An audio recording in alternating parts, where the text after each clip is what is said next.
Everyone, आज के class में हम लोग डिस्कस करेंगे एक बहुत ही इंपॉर्टेंट एंड इंटरेस्टिंग टॉपिक को लेके। ये टॉपिक क्यों इतना इंपॉर्टेंट है ये तो आपको क्लास करने की बाद खुद ही पता चल जाएगा। तो आज हमारा जो टॉपिक है वो है effect of temperature on resistance, यानी कि किसी भी मटेरियल का सराउंडिंग्स में अगर टेम्परेचर चेंजेस किया जाए तो उसका रेजिस्टेंस, उस मटेरियल का जो रेजिस्टेंस है उस रेजिस्टेंस में क्या इफेक्ट बनाता है। जैसे कि हम लोग पढ़े हैं कि अगर कुछ ऐसा मटेरियल है जिसका टेम्परेचर बढ़ाने से उसका रेजिस्टेंस इंक्रीज कर जाता है, ऐसा भी कुछ मटेरियल है जिसका टेम्परेचर बढ़ाने से उसका रेजिस्टेंस घट जाता है। तो आज की क्लास में हम लोग देखेंगे कि ऐसा क्यों होता है, क्यों टेम्परेचर रेजिस्टेंस के ऊपर इफेक्ट डालते हैं।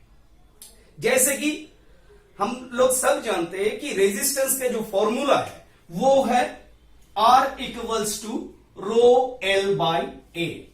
रो एल बाई ए ये हम लोग जानते हैं, लेकिन इसके जो बेसिक फॉर्मूला है, इसका बेसिक फॉर्मूला के ऊपर अगर फोकस करें तो वो बेसिक फॉर्मूला ऐसा है कि R equals to M L by N E square tau ए।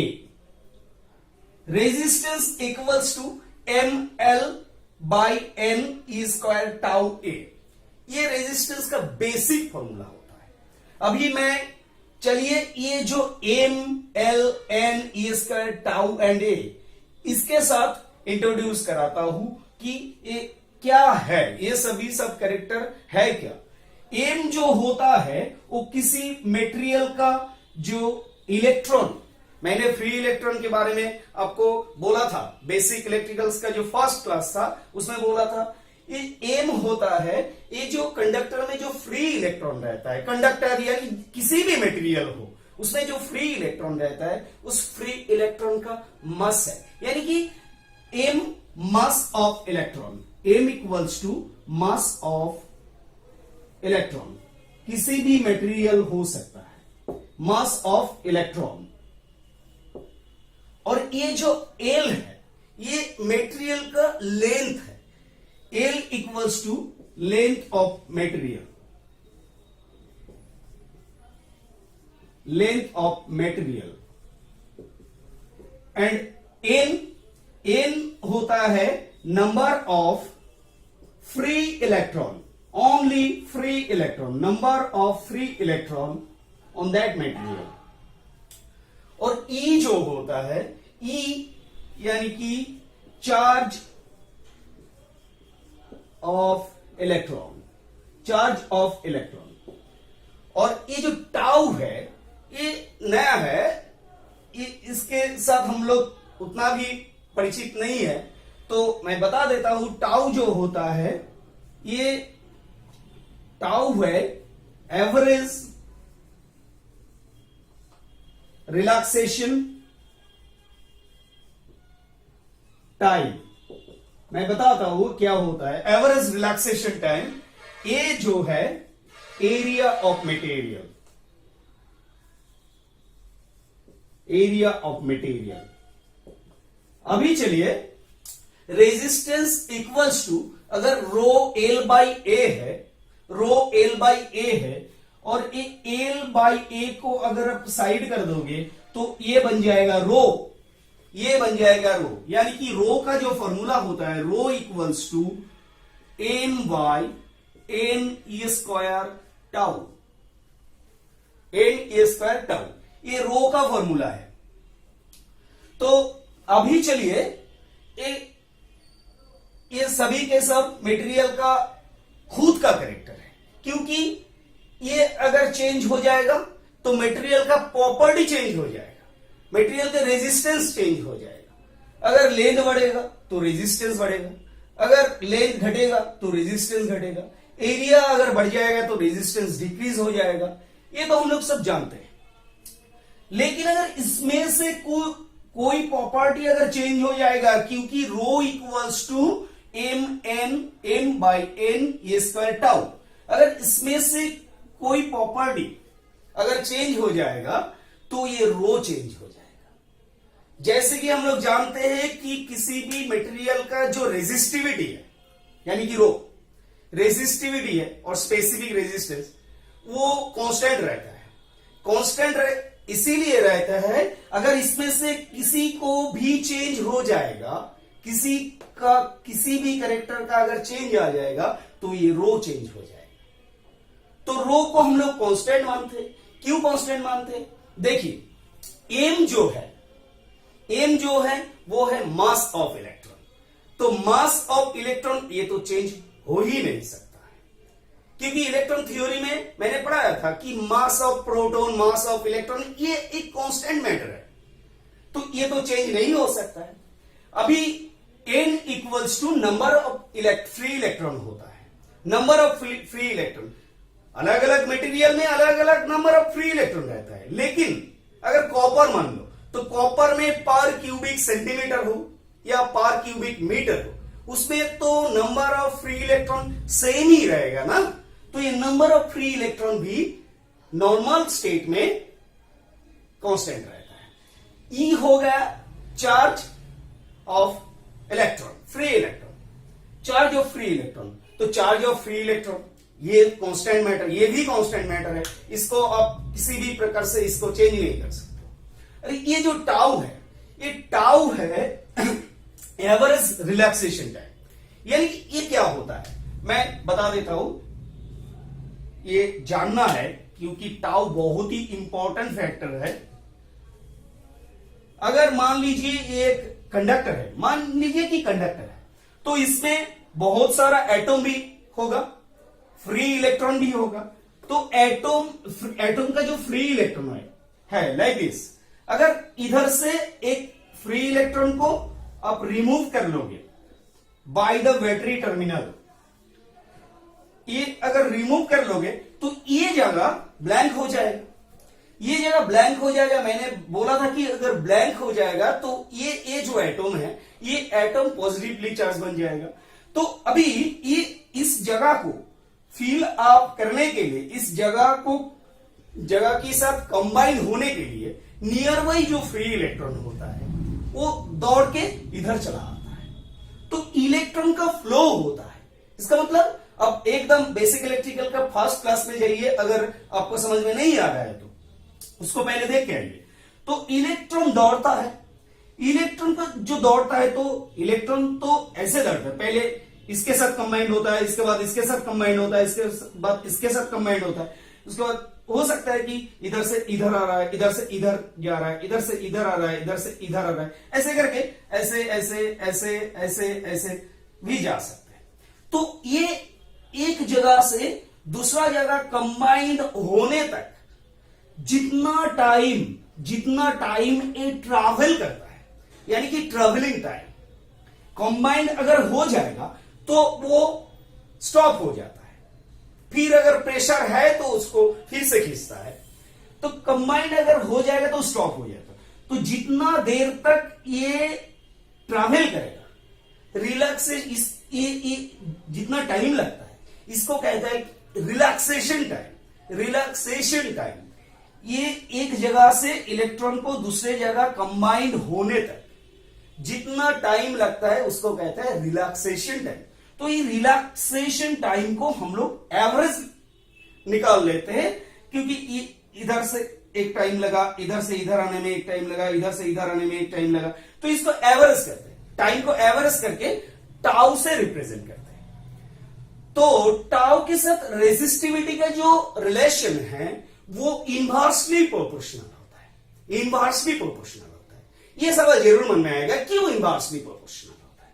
देखिए, अगर ये इलेक्ट्रॉन को इधर आना है तो एक बार ये आके इधर कंबाइन हो जाएगा तो इलेक्ट्रॉन फ्लो स्टॉप हो जाएगा, क्योंकि ये कंबाइन हो गया। फिर दूसरा ये फिर से इधर जाएगा, लेकिन फिर से उसको खींचना पड़ेगा, उसको अट्रैक्ट करना पड़ेगा। तो अभी ये जितना देर तक ट्रैवल कर रहा है, आप ये कह सकते हो कि उतना ही देर तक उस इलेक्ट्रॉन ट्रैवल कर रहा है, यानी कि उस इलेक्ट्रॉन मूव कर रहा है, यानी कि उस कंडक्टर में करंट फ्लो हो रहा है। अगर ये एक बार कंबाइन हो जाएगा तो इलेक्ट्रॉन फ्लो यानी कि करंट फ्लो भी बंद हो जाएगा। तो ट्रेवलिंग टाइम जितना ज्यादा लगेगा उतना ही कंडक्टर में कंडक्टिविटी बढ़ेगा, और कंडक्टिविटी बढ़ रहा है, इसका मतलब क्या होता है, रेजिस्टिविटी घट रहा है। तो ये टाउ जो है, टाउ जितना बढ़ेगा रेजिस्टिविटी उतना घटेगा। इसके लिए इनवर्सली प्रोपोर्शनल रिलेशन है। अभी चलिए देखते हैं कि ये टाउ किसके ऊपर डिपेंड करता है। क्या इस टाउ को चेंज किया जा सकता है? क्या ये मास को तो चेंज नहीं किया जा सकता है। मैंने पहले ही बता दिया कि ये एक कांस्टेंट मैटर है, इसको चेंज नहीं किया जा सकता है। नंबर ऑफ फ्री इलेक्ट्रॉन, इसको चेंज किया जा सकता है, क्योंकि हम लोग पहले ही मान लिए कि रेजिस्टिविटी कांस्टेंट है। अगर रेजिस्टिविटी कांस्टेंट है तो सभी सब कैरेक्टर को कांस्टेंट रहना पड़ेगा, नहीं तो रेजिस्टिविटी चेंज हो जाएगा। फिर रेजिस्टिविटी अगर किसी कैरेक्टर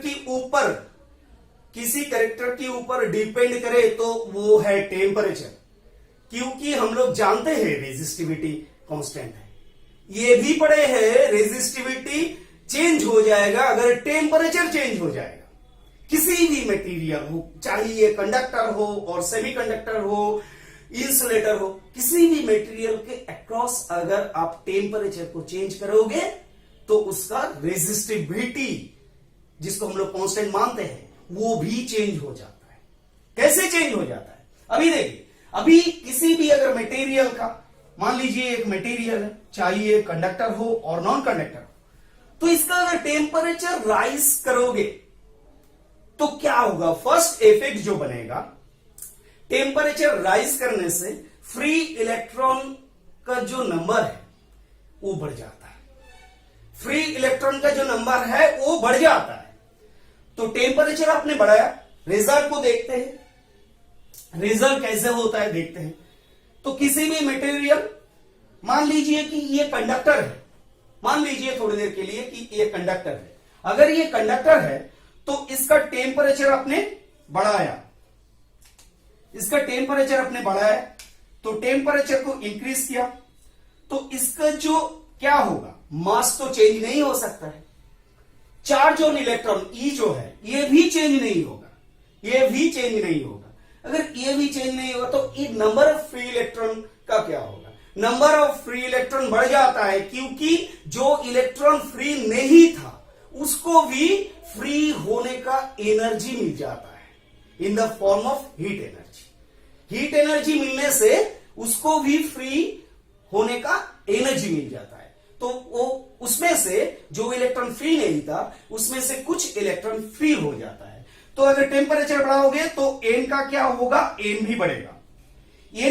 रिजल्ट क्या होगा, रिजल्ट आपका रेजिस्टिविटी जो है, अगर ये एन बढ़ेगा तो रेजिस्टिविटी क्या है, ये रेजिस्टिविटी डिक्रीज कर जाएगा, तो रेजिस्टिविटी डिक्रीज कर जाएगा, रो जो है रो डिक्रीज कर जाएगा। अभी रो डिक्रीज कर जाएगा, रेजिस्टिविटी अगर डिक्रीज कर जाएगा, डेफिनेटली रेजिस्टेंस भी डिक्रीज कर जाएगा, क्योंकि इधर भी आप एन को बढ़ाओ तो रेजिस्टेंस भी डिक्रीज कर रहा है। तो हम ये कह सकते हैं कि अगर टेम्परेचर को बढ़ाओगे तो फ्री इलेक्ट्रॉन का अवेलेबिलिटी इंक्रीज करेगा, रिजल्ट रो हो या रेजिस्टेंस हो ये घटेगा, यानी कि उसका कंडक्टिविटी बढ़ेगा।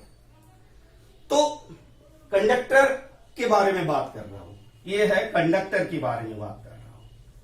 अभी इस कंडक्टर का और क्या चेंज आता है, और जो चेंज आता है वो है ये टाउ। टेम्परेचर बढ़ाने से ये जो एवरेज रिलैक्सेशन टाइम ये डिक्रीज हो जाता है, क्योंकि टेम्परेचर अगर बढ़ाओगे तो फ्री इलेक्ट्रॉन जो है उसका वाइब्रेशन बढ़ेगा, बहुत जोर से ये ट्रैवल करेगा। जैसे कि मैंने दिखाया था, अगर ट्रैवलिंग टाइम घट जाएगा, अगर घट जाएगा तो उस पे रेजिस्टिविटी कहो और रेजिस्टेंस कहो, वो इंक्रीज हो जाएगा, वो इंक्रीज हो जाएगा। तो अगर टेम्परेचर बढ़ रहा है तो टाउ जो है टाउ डिक्रीज कर जाएगा, टाउ डिक्रीज कर जाएगा। रिजल्ट क्या होगा? रिजल्ट होगा रो इंक्रीज कर जाएगा, यानी कि रेजिस्टिविटी इंक्रीज कर जाएगा, रेजिस्टेंस भी इंक्रीज कर जाएगा। देखो फॉर्मूला में रेजिस्टेंस भी इंक्रीज कर जाएगा। अभी देखने की बात यह है कि मैंने टेम्परेचर बढ़ाया क्योंकि ये इसको कंडक्टर मान लिया।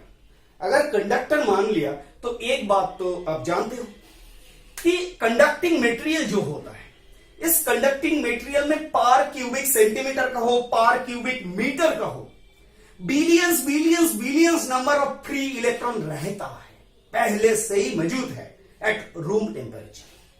पहले से ही उसमें बहुत billions number of free electron है उसमें। अभी आप टेम्परेचर को थोड़ा बढ़ाया, थोड़ा बढ़ाने से कितना इलेक्ट्रॉन बढ़ेगा, ये सवाल बहुत जरूरी है। कितना फ्री इलेक्ट्रॉन उसमें बढ़ेगा? अगर उसमें billions number free electron already है तो 2-4 हजार इलेक्ट्रॉन, 2-400 हो सकता है, 2 या 4,000 इलेक्ट्रॉन अगर बढ़ेगा उसमें तो कुछ इफेक्ट बनेगा?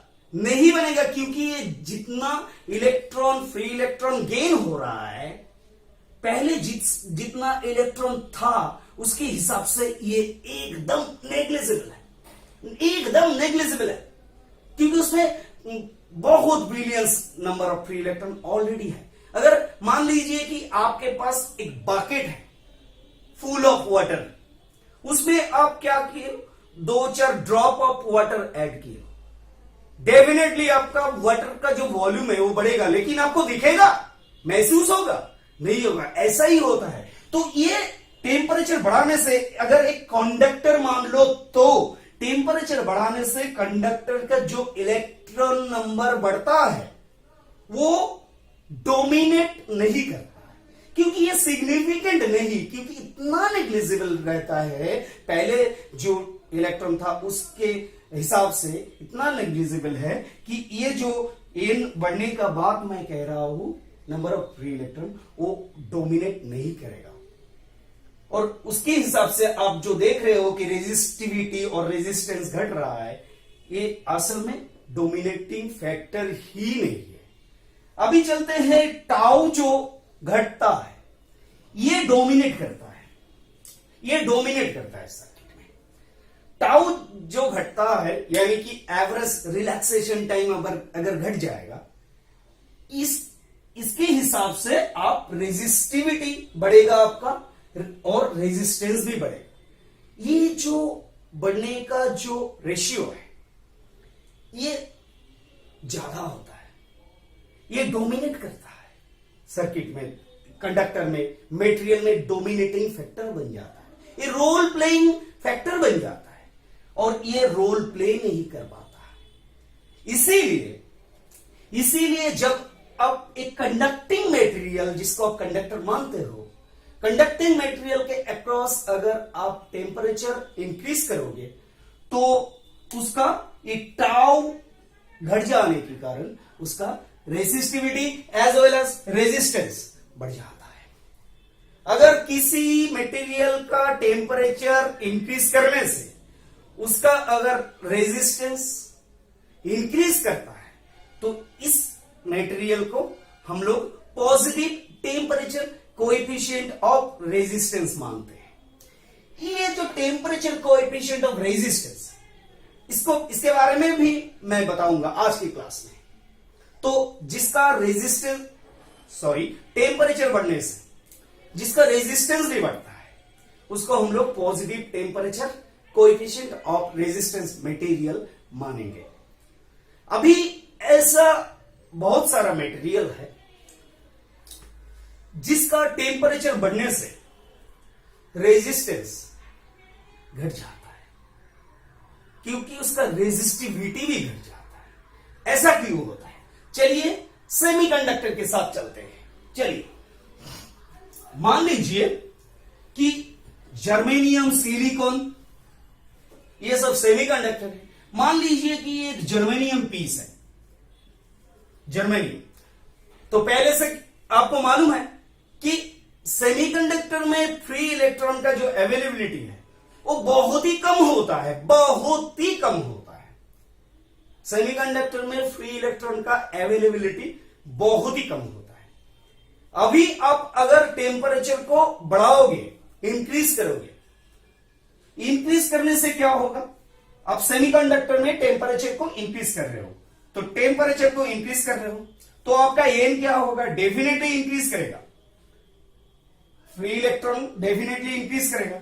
और रिजल्ट्स आपका रो कहो या रेजिस्टेंस कहो, दोनों ही घट जाएगा, क्योंकि इनवर्सली प्रोपोर्शनल है। देखो, घट जाएगा।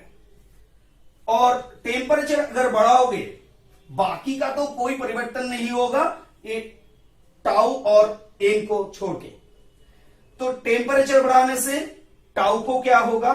टाउ को होगा कि ये घटेगा, टाउ डिक्रीज हो जाएगा, रिलैक्सेशन टाइम कम हो जाएगा। रिलैक्सेशन टाइम अगर कम हो जाएगा तो रो कहो और आर कहो, इसका क्या रिजल्ट आएगा? ये अगर ये घट रहा है तो ये इंक्रीज कर जाएगा। अभी पहले जैसा ही है, कंडक्टर की जैसा ही है। अभी इसमें देखना पड़ेगा कि इसमें डोमिनेट कौन कर रहा है। पहले तो कंडक्टर के बाद जब मैं कह रहा था तब डोमिनेट कर रहा था ये टाउ, इसीलिए पॉजिटिव टेम्परेचर कोएफिशिएंट का प्लेस, क्योंकि एन डोमिनेट नहीं, सिग्निफिकेंट फैक्टर ही नहीं बनाए, रोल प्ले नहीं कर रहा था। अभी सेमीकंडक्टर के बाद अगर कहोगे तो इसका क्या होगा? टेम्परेचर बढ़ाने से टाउ डिक्रीज हो जाएगा, रेजिस्टिविटी और रेजिस्टेंस इंक्रीज कर जाएगा। तो इसमें डोमिनेटिंग फैक्टर बनेगा ये एन, क्योंकि आप जानते हो कि सेमीकंडक्टर में फ्री इलेक्ट्रॉन का जो संख्या है वो बहुत ही कम होता है। टेम्परेचर अगर बढ़ाओगे तो जितना इलेक्ट्रॉन उसमें बढ़ेगा वो रोल प्लेइंग फैक्टर बन जाता है। मान लीजिए कि आपके पास एक बकेट है, उसमें 1 ग्लास पानी है। अगर उसमें अभी आप 50 ग्लास और पानी ऐड करोगे तो एक आपको दिखेगा, चेंज दिखेगा। ये जो एडिंग वाटर है ये आपको चेंज दिखाएगा। तो इसमें ये डोमिनेट करता है, क्योंकि सर्किट में तब मटेरियल में तब ये सिग्निफिकेंट फैक्टर बन जाता है। और ये टाउ घट जाता है।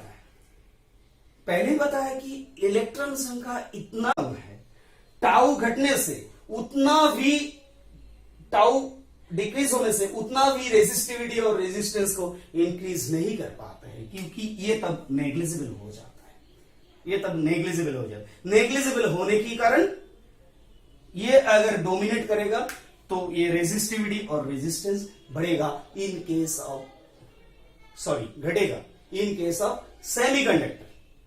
तो सेमीकंडक्टर का जो ग्राफ बनेगा in between temperature and resistance, मान लीजिए कि ये टेम्परेचर है, ये रेजिस्टेंस है, तो इसका जो ग्राफ बनेगा ये कुछ इनवर्स ऐसा बनेगा, इनवर्स ग्राफ बनेगा।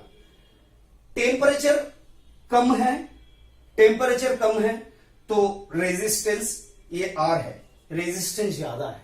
टेम्परेचर बढ़ेगा, टेम्परेचर बढ़ रहा है, रेजिस्टेंस घट रहा है। इसका ग्राफ कुछ ऐसा बनेगा। और ये अगर सेमीकंडक्टर हुआ तो कंडक्टर तो क्या होगा? कंडक्टर का कुछ ऐसा बनता है। ये अगर रेजिस्टेंस है, ये टेम्परेचर है, तो कंडक्टर का जो ग्राफ बनता है वो ऐसा बनता है। ये हो जाता है temperature versus resistance in case of conductor. ये हो जाता है सेमीकंडक्टर। अभी ऐसा कुछ मटेरियल है जिसके बारे में भी हम लोग सुने हैं कि ऐसा कुछ मटेरियल भी है जिसको टेम्परेचर बढ़ने से या डिक्रीज होने से उसका रेजिस्टेंस में उतना परिवर्तन नहीं आता है। उतना भी परिवर्तन नहीं आता है। Approximately zero temperature coefficient of resistance कहते हैं हम लोग। ये जो सेमीकंडक्टर के बारे में बताया, टेम्परेचर बढ़ रहा है, रेजिस्टेंस घट रहा है, टेम्परेचर बढ़ रहा है, रेजिस्टेंस घट रहा है, यानी कि different opposite in direction in between temperature and resistance. तो इसको हम लोग कहेंगे कि ये negative temperature coefficient of resistance अगर ऑपोजिट इन डायरेक्शन रहा तो। अभी ये कंडक्टर का टेम्परेचर बढ़ रहा है, रेजिस्टेंस बढ़ रहा है, इसीलिए ये positive temperature coefficient of resistance. अभी कुछ मटेरियल ऐसा भी है जिसका टेम्परेचर बढ़ाने से या घटाने से उसका रेजिस्टेंस का उतना परिवर्तन नहीं होता है, उसको हम लोग zero temperature coefficient of resistance मानते हैं, approximately zero temperature coefficient of resistance मानते हैं। जैसे कि मैंगनीन है, कांस्टेंटन है, यूरेका है, ऐसा कुछ मटेरियल है जिसका टेम्परेचर बढ़ाने से रेजिस्टेंस का कोई परिवर्तन नहीं होता है। ऐसा क्यों होता है? ये जो सारे के सारे मटेरियल मैंने लिखा है इधर, ये सभी के सब मटेरियल एलॉय मटेरियल है। एलॉय मटेरियल है क्योंकि ये एलॉय मटेरियल है तो इसमें एलॉय मटेरियल बनता है। ये जो एलॉय मटेरियल है इसमें मेटल है, इसमें मेटल है, मेटल यानी कि कंडक्टिंग मटेरियल है। तो इसको ऐसे बनाया जाता है, इसीलिए बनाया जाता है ताकि हम लोग जो एक्सपेरिमेंट जब करते हैं, अगर ड्यूरिंग एक्सपेरिमेंट टाइम अगर आप एक वोल्टेज अप्लाई कर रहे हो, मान लो कि एक वोल्टेज अप्लाई कर रहे हो सर्किट में, वोल्टेज करंट फ्लो कर रहा है, तो करंट जितना देर तक करंट फ्लो करेगा, जितना ज्यादा अमाउंट ऑफ करंट फ्लो करेगा तो कंडक्टर तो हीट राइज कर जाएगा ना। अगर कंडक्टर का हीट राइज कर जाएगा तो उसमें रेजिस्टेंस, अगर ये कंडक्टर होगा तो उसमें रेजिस्टेंस बढ़ जाएगा। आपका जो एक्सपेरिमेंट का जो रिजल्ट है, एक्सपेक्टेड रिजल्ट नहीं आएगा क्योंकि पीछे से उसका रेजिस्टेंस इंक्रीज कर रहा है।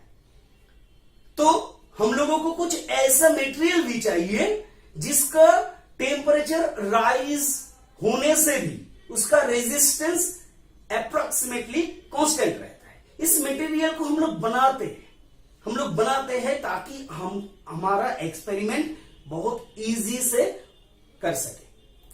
तो इसके लिए ये सब मटेरियल हम लोग बनाते हैं। ये एलॉय मटेरियल है। एलॉय मटेरियल को हम लोग ऐसा कंपोजिशन डालते हैं कि ताकि इसका रेजिस्टेंस में उतना इफेक्ट ना पड़े। तो इसका जो ग्राफ बनता है ये कुछ ऐसा बनता है। मान लीजिए कि इसका एक सर्टेन टेम्परेचर, मान लीजिए कि 0 डिग्री टेम्परेचर, 0 डिग्री टेम्परेचर भी एक टेम्परेचर है। टेम्परेचर 0 डिग्री सेंटीग्रेड का हो, फ़ारेनहाइट का हो, ये भी एक टेम्परेचर है। तो ये टेम्परेचर 0 डिग्री टेम्परेचर में इसका रेजिस्टेंस जो है ये R0 है। तो अभी इसका जब टेम्परेचर बढ़ेगा तो इसके रेजिस्टेंस में कोई परिवर्तन नहीं आना चाहिए। तो इसका ग्राफ कुछ ऐसा बनता है। ये जो परिवर्तन दिख रहा है ये बहुत ही नेग्लिजिबल चेंजेस है, इसीलिए हम लोग कहते हैं approximately zero temperature coefficient of resistance. मतलब ये होता है कि आप अगर इसके अक्रॉस टेम्परेचर को राइज करोगे तो इसका रेजिस्टेंस में उतना परिवर्तन नहीं आएगा जिसको आप अकाउंट में डाल सकोगे। क्योंकि इतना कम परिवर्तन आता है उसको हम नेग्लिजिबल मानते हैं। इसीलिए this material are called zero temperature coefficient of resistance. तो अभी तो समझ में आ गया ना कि क्यों ऐसा होता है, क्यों मटेरियल के अक्रॉस टेम्परेचर चेंज करने से किसी भी मटेरियल का रेजिस्टेंस जो है वो चेंज हो जाता है। अब कुछ मटेरियल ऐसा है जिसका टेम्परेचर बढ़ाने से उसका रेजिस्टेंस बढ़ जाता है, कुछ मटेरियल ऐसा भी है जिसका रेजिस्टेंस घट जाता है, रेजिस्टेंस का हो या रेजिस्टिविटी का हो ये घट जाता है। और कुछ मटेरियल ऐसा भी है जिसका रेजिस्टेंस में कोई परिवर्तन नहीं आता है, अप्रोक्सीमेटली अनचेंज रहता है। तो उसका कारण है ये टाउ और एन। टाउ और एन। अभी आपको देखना पड़ेगा कि कौन सा मटेरियल में एन फैक्टर बन जाता है। एन जिस मटेरियल में फैक्टर बन जाएगा वो negative temperature coefficient of resistance, और टाउ जिस मटेरियल में फैक्टर बन जाएगा वो positive temperature coefficient of resistance. अभी जिस मटेरियल में एन और टाउ ये सिमिलर ऑर्डर रहता है, एक बढ़ता है और एक घटता है, अगर इसका रेशियो सेम रहेगा, इंक्रीज करने का और डिक्रीज करने का रेशियो अगर सेम रहेगा तो अनचेंज रहेगा। इसीलिए हम लोग इसका कंपोजिशन ऐसे डालते हैं ताकि इसका टाउ और एन का जो इंक्रीजिंग और डिक्रीजिंग जो रेट है वो सेम रहे। अगर सेम रहेगा तो रेजिस्टेंस डेफिनेटली कांस्टेंट रहेगा। तो ये है वजह, ये है कारण, ये है कॉज क्यों मटेरियल का रेजिस्टेंस चेंजेस होता है अगर टेम्परेचर चेंज हो जाएगा। तो मैंने जो एग्जांपल दिया सभी के सब एग्जांपल में टेम्परेचर को राइज किया। टेम्परेचर को अगर डिक्रीज करोगे तब भी सिमिलर इफेक्ट ही आएगा। अब इसको अपने कॉपी में करके देखो, इस अपने कॉपी में इसको फिर से खुद को एक्सप्लेन करो, आपको पता चल जाएगा क्यों ऐसा होता है। अभी चलिए ये टेम्परेचर कोएफिशिएंट ऑफ रेजिस्टेंस क्या होता है इसके बारे में हम बताएंगे। ये एक फैक्टर है जो बहुत ही इंपॉर्टेंट रोल प्ले करता है।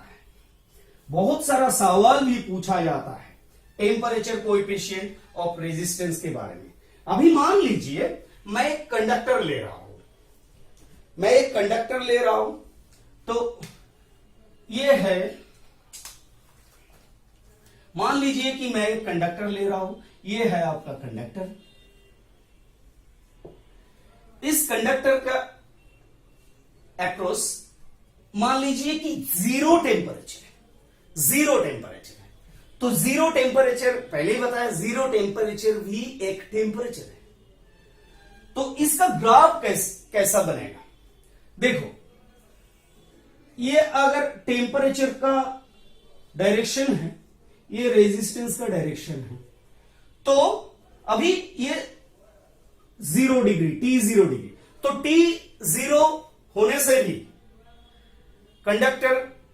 एनी कंडक्टर जो मटेरियल है, कंडक्टिंग मटेरियल है, उसका एक रेजिस्टेंस रहेगा। जीरो टेम्परेचर में भी एक रेजिस्टेंस रहेगा। मान लीजिए कि जीरो टेम्परेचर में उसका रेजिस्टेंस जो है वो है R0। अभी आप इसका रेजिस्टेंस इंक्रीज करोगे, क्योंकि मैंने पहले ही बोला कि ये कंडक्टर जो होता है, कंडक्टिंग मटेरियल जो होता है, वो positive temperature coefficient of resistance होता है। चलिए टेम्परेचर कोएफिशिएंट के बारे में जान लेते हैं। तो ये अगर इसका ये आपका इमेजिनरी डॉटेड लाइन है, अगर टेम्परेचर इंक्रीज करोगे तो आपका रेजिस्टेंस बढ़ जाएगा। मान लीजिए कि किसी भी पॉइंट में जाए, ये एक पॉइंट, जिस पॉइंट आपको क्या शो कर रहा है कि टोटल रेजिस्टेंस इतना है और टेम्परेचर कितना है, इतना है, क्योंकि ये T1 टेम्परेचर है। Suppose that this temperature is T1 and this resistance, ये अगर R0 है तो ये R1 है। तो एट 0 डिग्री टेम्परेचर रेजिस्टेंस कितना था? R0। Eight T1 degree temperature resistance कितना हुआ? R1। अभी इनिशियल टेम्परेचर जो था, इनिशियल टेम्परेचर था T0, initial resistance, initial temperature, initial resistance था आपका R0। अभी फाइनल टेम्परेचर कितना हुआ? फाइनल टेम्परेचर हुआ T1 एंड फाइनल रेजिस्टेंस हुआ R1। अभी देखो रेजिस्टेंस का कितना चेंजेस आया, पहले था R0, अभी फाइनल जो वैल्यू है वो है R1। यानी कि change in resistance. Change in resistance कितना आया? Change in delta R, change in resistance equals to R1 minus R0, क्योंकि R1 फाइनल है, R1 फाइनल रेजिस्टेंस है एंड R0 इनिशियल रेजिस्टेंस है। तो चेंज इन रेजिस्टेंस हुआ आपका R0, सॉरी डेल्टा आर। अभी change in temperature, change in temperature कितना? T1 minus T0, T1 minus T0। ये बहुत ही इंपॉर्टेंट फैक्टर है, बहुत ही इंपॉर्टेंट फैक्टर है।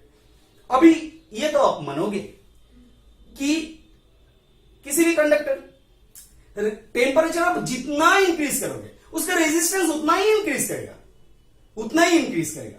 यानी कि ये आप मान रहे हो कि change in resistance is directly proportional to change in temperature. Change in resistance is directly proportional to change in temperature, यानी कि जितना टेम्परेचर को चेंज करोगे, मान लो कि आप इंक्रीज कर रहे हो, तो उतना ही उसका रेजिस्टेंस में चेंजेस आ जाएगा। अभी ये चेंज इन रेजिस्टेंस R0 के साथ भी डायरेक्टली प्रोपोर्शनल होता है। इसका मतलब क्या होता है कि अगर T0 में रेजिस्टेंस R0 है तो चेंज इन रेजिस्टेंस, मान लीजिए कि 0 डिग्री टेम्परेचर में किसी मटेरियल का, 0 डिग्री टेम्परेचर में किसी मटेरियल का रेजिस्टेंस है 100, सपोज। अभी और एक मटेरियल जिसका 0 डिग्री टेम्परेचर में रेजिस्टेंस है 200।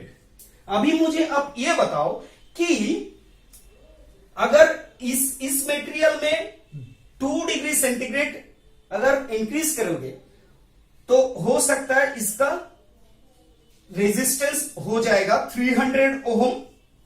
अभी इसका भी अगर 2 डिग्री सेंटीग्रेड में ले आओगे तो हो सकता है 2 डिग्री सेंटीग्रेड में इसका रेजिस्टेंस हो जाएगा 600।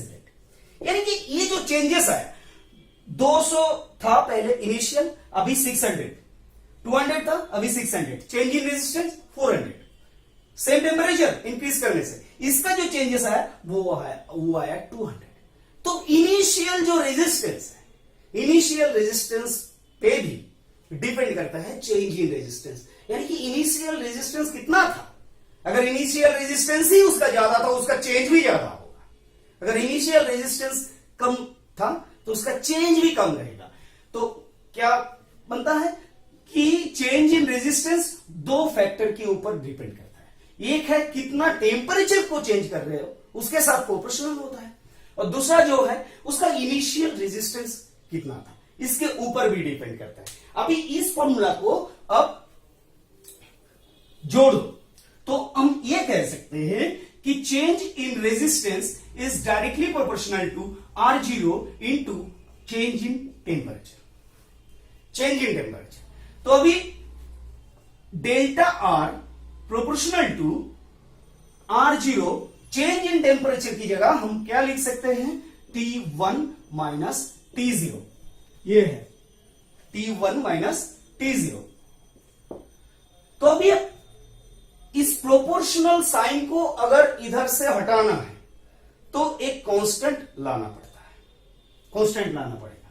तो हटा रहे, देखो change in resistance equals to, हम इस कांस्टेंट को अल्फा लेते हैं, अल्फा, अल्फा ये प्रोपोर्शनल नहीं है, अल्फा है, ठीक है। Alpha R0 T1 minus T0। अभी देखो ये जो अल्फा है इसको हम लोग कहते हैं टेम्परेचर कोएफिशिएंट ऑफ रेजिस्टेंस। ये अल्फा ही टेम्परेचर कोएफिशिएंट ऑफ रेजिस्टेंस। अभी अल्फा डिटरमाइन करो, अल्फा इक्वल्स टू यानी कि temperature coefficient of resistance equals to क्या होगा?